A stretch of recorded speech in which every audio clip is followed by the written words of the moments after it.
sure you can see how brittle these shingles are. They're definitely falling apart just for me.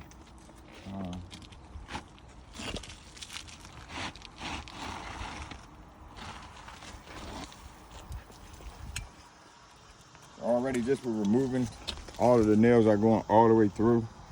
So it's kind of hard to even remove a shingle up here.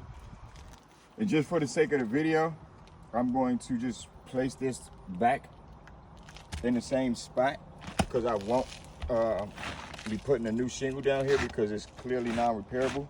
But what I would do is place this back in the spot because in order for me to repair this with a brand new shingle, I would have to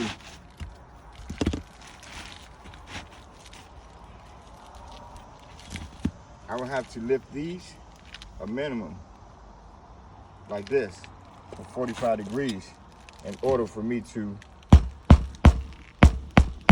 be able to hammer it down.